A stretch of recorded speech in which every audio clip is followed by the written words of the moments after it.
28 kbps. That shit won't fly. It just doesn't work. Not anymore when the standard is 320, even for streaming. So you have to have the right format to start with. WAV file, 320 file, some kind of lossless file is great, but I gotta know who you are, where I can find you, what's your website, what's your socials, where can I learn about you, because if I drop the needle on that song for 20 seconds and I like it, I'm like, oh shit, I need to find out who the hell you are, and all of a sudden I got nowhere to go because you haven't given me anything. And trust me when I tell you, I collect over 400 submissions a year. I'm not gonna take the time to go digging if it requires that. Even if I like the song, I'm gonna like pass, because I wanna talk, I'm a DJ. I like to talk about the people on the air. No, I think that's perfect. And I know Nikki answered this question a little earlier, so do you want to add to that? You need a hit. Send me a hit. I mean, that's the truth. Like, you need a hit. Like, a lot of you know when you do subpar work. You know it in your heart. If you stop down on something and you're like, you know, I could have really did that better, or my overdubs wasn't recorded right, or you know what, I really have a cuss word in this and I'm going to submit it anyway, they'll never hear it. That's baloney. Because we listen on headphones, like deeply, because it's our FCC license that's on the line. And I am not losing my license over independent artists. Love you, mom. But you don't have the $250,000 it can cost for me to lose my license. Not going to do it. I think that really just fine-tuning and refining. It's not about quantity. It is all about quality.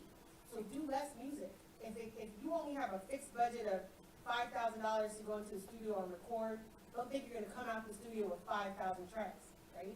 You might only come out with 2, but make those 2 tracks fire. And don't just give them to your family to review, because they love you. They're obligated to like what you do. You're a reflection of them, so they, unless you got that one auntie or family member that's like, like that is not great. Give it to people who don't know you. Let them listen to you. Let them hear you. People that are surprised that you do music. Get their feedback, and don't be mad when they give you earnest feedback and tell you something is whack. Do not take it personally. You've got to separate yourself so that you can drive yourself forward to being a stronger artist. Perfect, thank you so much.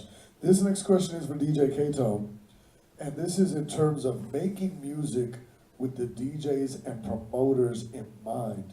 What steps do artists need to do when they are preparing their tracks for the marketplace? Well, I say the first thing, main thing they need to do is do research in that market. Every market is different. You want to go around, you want to go to the clubs, you want to go to the bars, you want to see what's popping in that area. If you're really trying to make music for that market and grab a hold of the people in that city, the promoters, get their attention, find out what's going on in that market. Make some similar type of music. Be yourself, be creative in how you do it, but find out what is popping in that market. The production. Production is key. I think production is key. Production is half your battle. If you have the proper production, the right sound, you're making it easy for yourself. But I say research. You have to research your market. Do research on, what type of music you're trying to make. You want to chime in on that one, Chris K? Yeah, production matters. Absolutely. I was just sitting here when you said that. I was listening to a track a couple of days ago, and I'm sitting here listening for the vocal. Vocalist, there's nothing wrong with double or triple or quadruple stacking your vocals. Make those vocals pop. Unless you're a metal band, metal vocals, and as an audio engineer, I've mixed hundreds of metal bands over the last 30 years. Those vocals are pushed in back of everything else. But if you're doing music that you want those vocals and that story to pop, good God, double track those vocals, duplicate them, do something, make those vocals pop. But production, I hear a lot of stuff that's overly compressed for the sake of loudness. So when I look at it, when I drop it in my DAW, it's bouncing over 100%. That means you're crushing it. Now radio will compress that, so at about a 10-to-1 ratio. So if you think about what you hear on FM radio in your car, that's running at about 96 kbps. It's terrible audio, right? So what you want to do is when you're in the production room is don't overly compress. Don't make that sound so thick that the elements don't pop once it gets pushed out on a radio station. Perfect answer, thank you so much. We're gonna go to John Blaze on this next question, and then Nikki will follow up. So, John Blaze, in terms of artists working with DJ pools, collaborators, people like Southwest Alliance, Core DJs, DigiWax, Innovators, Spin Stats, all these other platforms. What do artists need to do in building relationships with DJs and curators?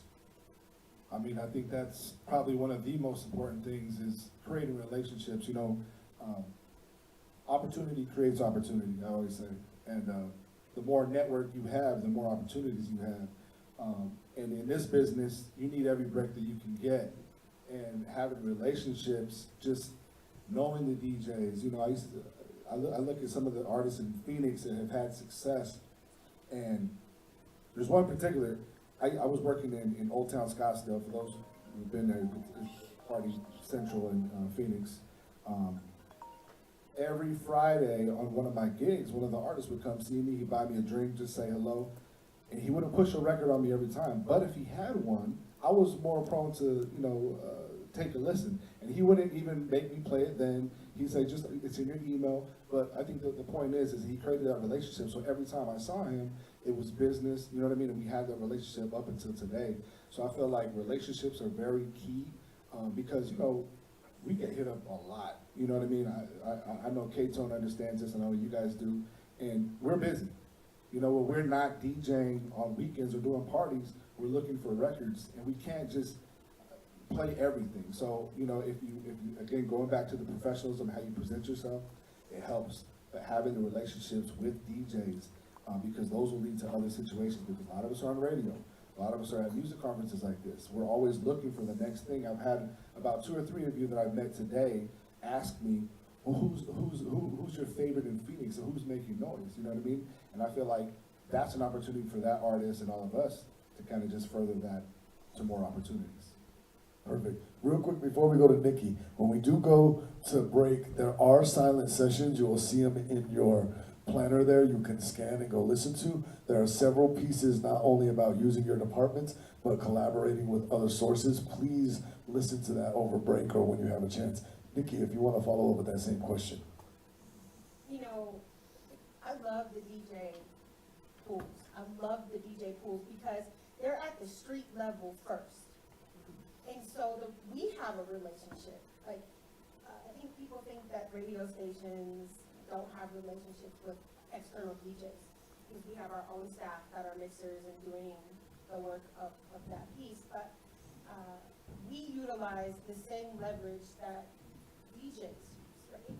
And our relationship with them lets us know about your work ethic. I'm like, oh, okay, Tona, I was listening to this, I got this record, tell me a little bit more because you've seen that artist move faster than what I've seen. So give me some 411. So if you show up in a plastic way to K-Tone, which is, K-Tone accepts everybody, he loves everyone, but he also tells me the truth. And if you show up to him in a way that isn't honest, earnest, or, sincere, he's gonna be like, oh, no, that's a hard no, bad work ethic, doesn't wanna do this, isn't dedicated. And then corroborate that. I have something that I call the power of 3. 3 separate sources that don't know each other can collaborate on something if I have a question. And so I'll go ask Tona, and I might go ask Unique, and I might go ask somebody else who's maybe not in the market who's heard the music though. And then I'll get ascension that way if it's something that I'm doing that's really impactful, or if we're looking to move and sit behind an artist. And so that relationship, and we have a wonderful and brilliant relationship with the Southwest Alliance, and I really have to thank K-Tone and Antonio for really helping us put the foundation into 104.7 as a tentpole of our commitment to the community, of highlighting independent artists. So important, but it wouldn't have worked if we didn't have that same relationship that each of you need with the DJs. They're centipedes. They understand what's moving, they see the crowds, they know, oh yeah, that was really hot over here, this was cracking in the strip clubs. Whatever it is, they really, really can bring that forward, and they're your biggest marketing ally. So if you don't have a real marketing team at that point, you got these DJs. No doubt. Real quick, John Blaze, before, I'm gonna let Chris K go. Go ahead and add to that. Just to add on to that, I was at a conference in early November for RIMCOR. RIMCOR stands for Rocky Mountain Community Radio. I believe you guys are a part of RIMCOR, maybe. So it's about 20 radio stations from here, Colorado, New Mexico, Utah, what have you. there was a point made, I was on a panel there, and one of the executive directors made a point that all of their stations are free form. Now, some of these stations might have 60, 70, 80, 100, 140 different DJs on the air. You think of KGNU, you think of KRFC up in Fort Collins, or some of the others in our state. And the point they made was, these DJs may not know who you are, but if you're coming through their towns and you're gonna play in Grand Junction, Salida, Buena Vista, Durango, Telluride, wherever, hook up with those local those non-commercial community radio stations, because those DJs, they would love to have you come in and talk about your music. So that interaction between you and that specific DJ on that radio station in that town might draw you an extra 5 or 10 or 15 more people to your event. Perfect. Go ahead, John Blaze, add to that. I'm gonna, before we go to the next question, I'm gonna give you a little story. So it was maybe March last year, John Blaze hits me up and he says, you gotta check out this guy, Armani White. He's got a single called Billie Eilish. This is 4 months before Def Jam sent it to me. We listened to it, I go, man, this is great. We sent it out to DigiWax, we sent it to Core DJs, we sent it to Nerve DJs, Innovator, all these platforms that are bigger than us that didn't have the record yet. We were playing it already, and then Def Jam, president of Lifestyle, hits me and goes, we got this record, it's Billie Eilish, right? So I listened to it, I'm like, that's cool. The next day, Tom Brady tweets the song, right? And the guy just happens to be scheduled on the Southwest Alliance call the same day, right? So I say that to say that from the onlooker, if you're from Denver and you see what we're doing, you may not think, oh, they're just on a call, just doing Zoom stuff. You don't know who we're talking to on the back end. They're talking to Shade 4-5. It's going to see millions of people. We're passing it to 600 other DJs. You may only hear 3 of us on the call, but you don't know what we're doing after and where that record goes. Billie Eilish went gold last week. All 3 of us sitting right here are going to get a plaque this year for breaking that record. Do you see what I'm saying? So, really, and that is, we didn't have to leave Colorado and go live in LA or New York. They came to us from New York and said, here, we need your section to play this record, right? So don't undervalue, just because maybe you grew up in Montbello and you've known K-Tone since you were 10. That doesn't mean that what he's doing isn't valuable beyond that because you know him like that. It just means that you have a personal relationship with someone who can get your music in front of God knows who. And if I asked him, he has a million stories where he's been in the room with X, Y, and Z, and he could have passed your record, but maybe you didn't get the record right to it. Maybe you were like, yeah, K-Tone, don't play my music, so I'm not sending him some. You're shooting yourself in the foot, so don't underestimate those things. And that brings me to my next question, and we'll go John Blaze first. Right now in the market, people are downplaying the DJ because of Spotify, because of playlists, because of those things. What is the status of the DJ in 2023? That's a very good question. Well, I think prior or pre-COVID, we were really losing a lot of steam on what the DJ job and role was. I think technology has really changed the way we listen to music. We were talking about radio here today, but you have so many options to listen to music. Me and Tona, we kind of made a brand and name off doing mixtapes, which were literally on the CDs, you know what I mean? And that went away. So everything's just evolving and changing, but coming into COVID, everything shut down. And we had a lot more time. And DJs weren't working in the clubs anymore. We were at home. We had to figure out a way what to do to continue our brand, but figure out just not to go crazy.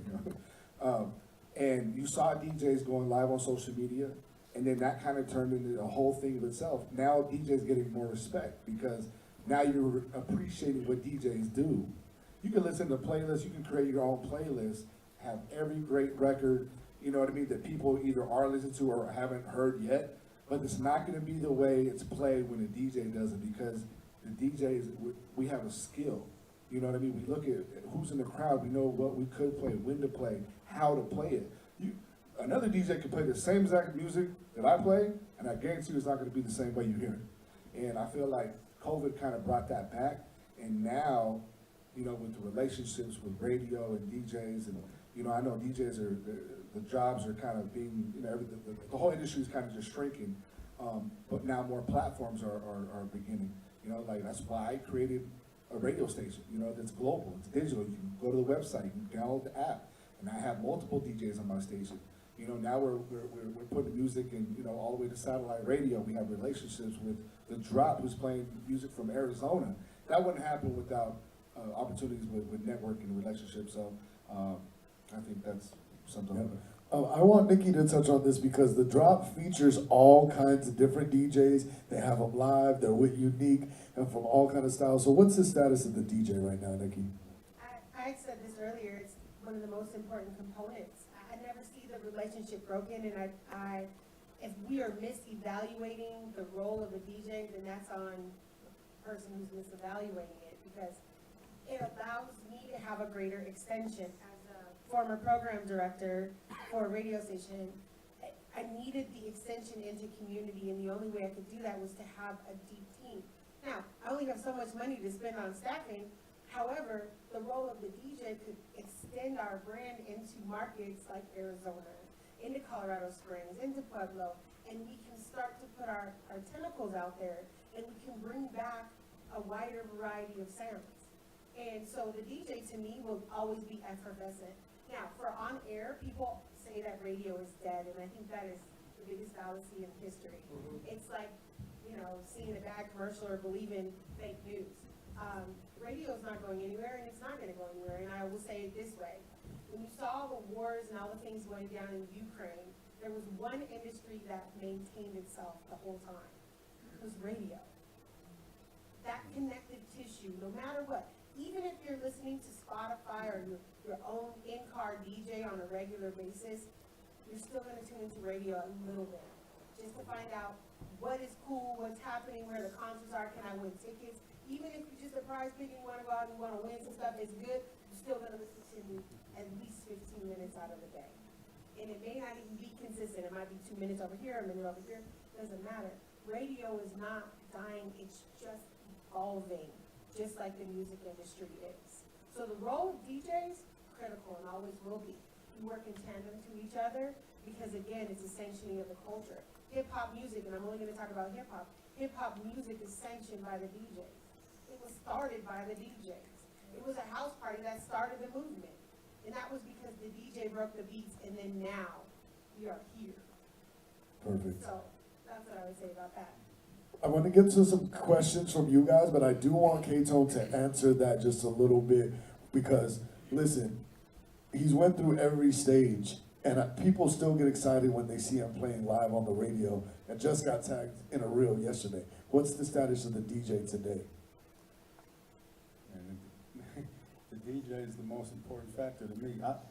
Okay, I have a question. How many artists in the room? Oh, that's a lot of artists. I didn't know that many artists. That's what's up. How many artists have relationships with DJs right now? How many artists have benefited off of their relationship with the DJ in some capacity? I mean, That's what it is. that's it. Nikki has the mic here. If you have a question, please raise your hand, and let's get a few questions before we go to lunch. Go ahead and go on up to, I can't see Is who that that is. hypnotic? Hypnotic. Hypnotic. You got your hand up. Shout out to Hypnotic, one of the guys who just continues to build, and the concert app, if you haven't seen it, Q, not a C concert app. What's up? So I think this question is for to help other artists as well, but how long do you listen to a full song or the first like 10 seconds, 30 seconds? How long do you actually listen and how important is that intro to a song? Great question. Yeah, well, for me, I start with 10. I start with 10. It depends on what happens in that 10. And that 10 is mostly the production. So if the beat doesn't even catch me, I might skip it. You know what I mean? Then I'll give it 30. Then if it's really going, I'll listen to it. But I start with 10. And it's only because, man, we just don't have that much time. You know what I'm saying? We don't have that much time, so you got to catch us. And artists, please, listen, I'm just give you this game. Don't put no 20, 30, 40-second intro on your song. Amen. Can you Stop say that doing that. again? Can you say that one more time? We don't need the 10, 20, 30-second intro. We don't need any intro. Don't do no talk. We don't want to hear any of that. You just gonna waste your time. Back in the radio days, we called that, when I was working with vinyl records back in the 80s and 70s, 80s and 90s, we called it needle dropping. So I was a music director at a rock station. We'd get a stack like this to come through the door. So, and Monday or Tuesdays were call days. So I would sit there and I'd have to burn through this stack. Little turntable right there, you get 10 seconds. Oh shit, that's working, that's working. You get your 20, you get your 30. And then I slip it over and I do an A-B. Because the premise of my show is I'm going to play One Republic and Diane Reeves and Earth, Wind and Fire, all Colorado music, but then I'm going to sneak your shit right in the middle of that and see if it stands up production-wise, if it stands up to your voice, all that. Now you might get a little bit. Now I'm going to throw it in my Spotify playlist, jam it in my car while I'm driving around, and I might listen to it a couple of 3 times, and I go, yeah, it's not really working. Drop. You know, so yeah, needle dropping, 10 seconds, baby. I say something on my intro, I do FM on Sundays in Phoenix, and I say, John Blaze, I'm the fastest ear in the Southwest, 8 seconds or less. And it's funny, but it's kind of true because we, as DJs, our ears are very good. You know what I'm saying? Not just on understanding what a hit and a hit isn't, but on the quality. You know, you've been in radio for years, you understand this. K-Tone said it too, production. Like, we can tell if it's something we're gonna play off jump, like in the first couple seconds. Number one, you can tell on the production, you know, and if 2, the beat's gotta hit. And if I hear another damn tag, purchase your trucks today. No, it's gotta be something original, man. And we work, I get so many records, and I promise I listen to everything just to like entertain myself sometimes. Right. And I'm like, hold on, that's the same beat that so-and-so used that we're already playing. So again, you know, I know there's a lot of instrumentals out there and beats. Look, at the end of the day, you gotta be original because we probably heard that beat if you're not buying it. Well, even if you're leasing it, you know what I'm saying? We probably heard it. So just little things like that. Yeah, DJ packs, right to it. That's what the point is. We're talking about DJ packs, so look into that. Go ahead, Nikki. Oh, no, I was just Another question? Wick Jones. Great producer. If y'all don't know him, make sure you look up with Wick Jones. He's an awesome producer. Yeah, so I just wanted to talk about like metadata, you know, in MP3's ways, you know, for radio versus DJs. Like, how do you guys need the metadata and what file format? So I want to talk about that real quick because I deal with the metadata a lot because I do the publishing admin for people. I've done publishing admin for Gorilla Zoe, Zaytoven, Young Dro, artists who are platinum, right? The metadata is super important in terms of you should have the image embedded in the metadata. You should have your name in the metadata. You should have your IRSC or UPC code in the metadata so that when it's registered and she plays it on the radio, they count it and then not BDS anymore, but Mediabase goes, oh, this song has been played 80 times. Digital Radio Tracker goes, this song has been played 80 times. If you don't know how to edit the metadata in the silent sessions, I have a labeling and publishing 5-minute tutorial. All you gotta do is listen to it and listen. It just became easier to chart and to do your metadata because Mediabase bought BDS, meaning terrestrial and online radio are what's making up the Billboard Top 100. So if you are missing the metadata, you are not shooting yourself in the foot, you're unloading a clip in your leg. You know what I'm saying? And you're gonna fall. Because it's only 3 forms now. It used to be 5 forms and you had to send this, you had to email that, and physically send one. Now there are 3 forms that can take you 10 minutes. And if your song gets played, let's talk about an example. Glorilla, right? We got the record 2 months before Pox. It's on a station that we're all 3 on. Every DJ on there played it twice in an hour for a month. That's how she got popping to get the deal. 1 station, 30 DJs. But her metadata was right. So when the BDS report came out at the time, it was like, wow, how did this song chart in a month, right? So it has to be MP3 most of the time, unless the station says wave. Don't send anybody waves, they're huge. It's gonna take forever, and I'm gonna get tired of downloading it. It depends. I might debunk that theory right there. Go ahead, talk about that. We want WAV files as radio. We want the most purest version of the music we can get. And the reason why we don't, I mean, we'll take an MP3, it's cool. That's why we say WAV, and we lead with what we prefer, or MP3. And the reason why is because when you get an MP3, it's compressed. our airwaves are gonna compress it, our systems are gonna compress it even more, as what you stated before.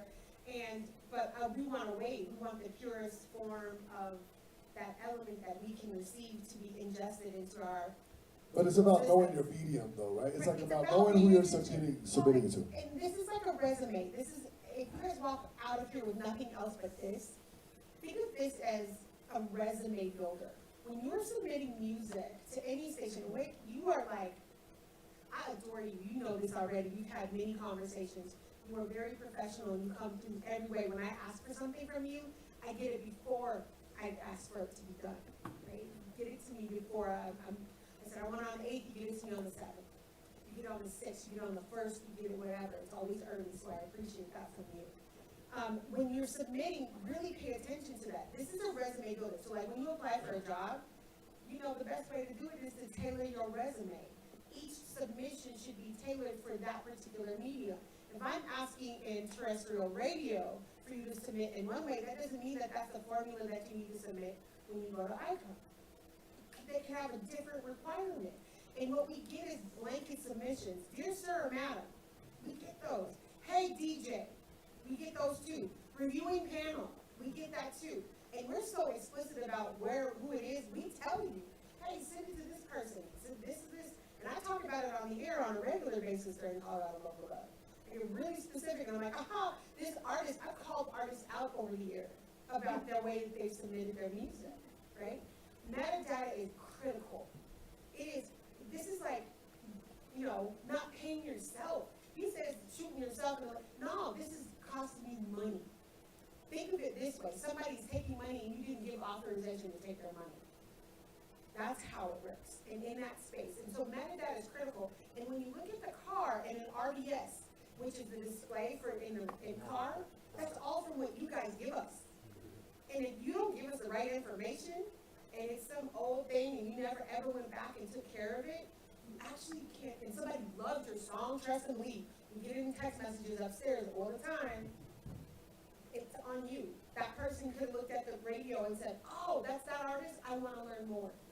But if you didn't put your name on it, they're not gonna see it. They're gonna see AMP, $, All the rest of those things, and it happens really frequently. Before you even let that track out of the studio to let anybody else, even your friends, hear it, complete your process. Complete your process. This is a business. The easiest part is getting in the studio and recording. The hardest part is the work that you gotta do to get your music out. Period. We got time for one or two more questions. Who's next? Hi, so I just wanted you to repeat the 3 things that needs to be for the metadata. Yes. So metadata, obviously first your name. If your name isn't on there, I can't find the song to play it. If it's just the song title, I'm not gonna be able to find it in the catalog. It's gonna get lost in the catalog of, how many songs do you guys have? Probably 10,000? 8,000 that are active songs in So our library. your name on it, number 1. Number 2, the title, the correct title of the song. Because people send out the original name that was on the beat, but the song's called This Love, but it says amp shit on the song. And you're like, what's the name of the song? Like, what the hell? And then your publishing information, your IRSC code, your UPC code should be in that metadata, because that is how BDS, Mediabase, SoundScan, SoundExchange, Harry Fox, that's how you get a check. You cannot get paid from Fader if it's not registered to SoundExchange and the metadata's in there, so SoundExchange can say, oh, look, this song played on Fader 50 times last month, right? Song, name of your name of the song, publishing information. And then my last question is, so, and I've been in radio, just so you know, I work at Cumulus in Albuquerque and also Intercom, but not in the DJ booth, not on air. So when you're submitting, you said it needs to have in that package, obviously the wave, the metadata. What else? You want the information where the website, you want a bio, a press release, what is the elements that package has to have? Talk about that, John Blaze. Well, for the track alone, it's always great to have, a bio or even an EPK, that helps too. But for DJs, and even especially record pools, like I said, we can now upload to DigiWax 50,000 DJs. So there's a side of the music that artists you don't see. It's the DJ side. We are members to these pools. I know you've heard of that. And we go in there and all the hot records, it could be Future, Drake, you know, Nicki, and then now it might be an independent artist. Well, if you're next to Nicki, Drake, and Future, or like I said, Janet Jackson, you need to look the same. So you need to submit your music the same way to DJs or to radio. That's a DJ pack. The DJ pack consists of the dirty version, you know, you probably did, right? The street version, whatever you call it, main version. You want to make a clean version for radio because if it's a radio record, they're gonna want it. Already do it when you're in the studio mixing and mastering. And then you want to do an intro version for each one of those. That's where it's 8 bars of the beat just playing, all right? And then it goes into the song. One for the dirty and one for the clean. So now you got 4 records. Well, while you're at it, go ahead and throw in a 5th track in there and put the instrumental. Okay.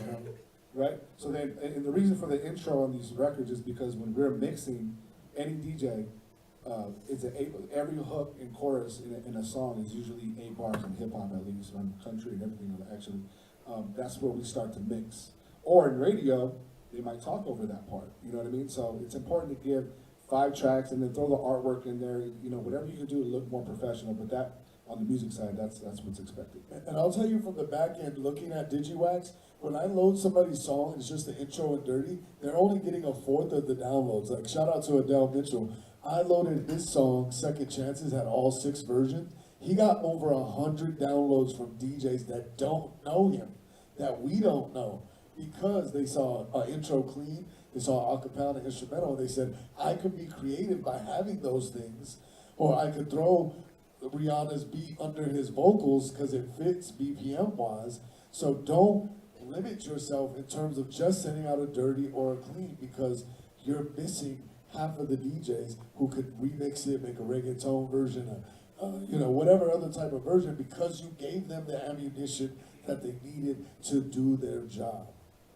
I will say I download the intro version before I download the regular version every time. And I take artists more serious. If I see the intro, I'll just download those before anything. Absolutely.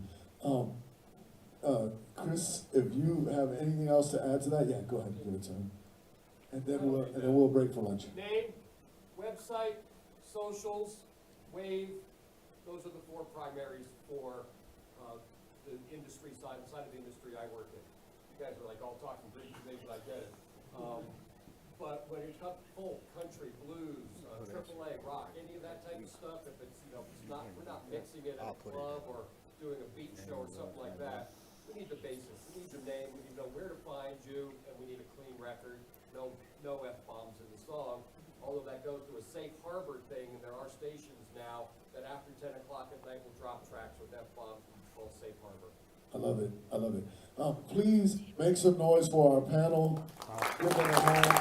Thank you guys so much.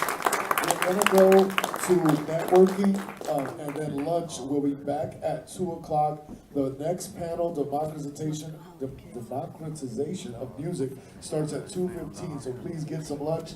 Feel free to eat some more snacks and talk to everybody that you see here. And please come back, because we got a couple more hours of a lot of information. Thank you guys for sticking around. It's cool, Julian. Have some lunch. Yeah, Maybe it will be something new.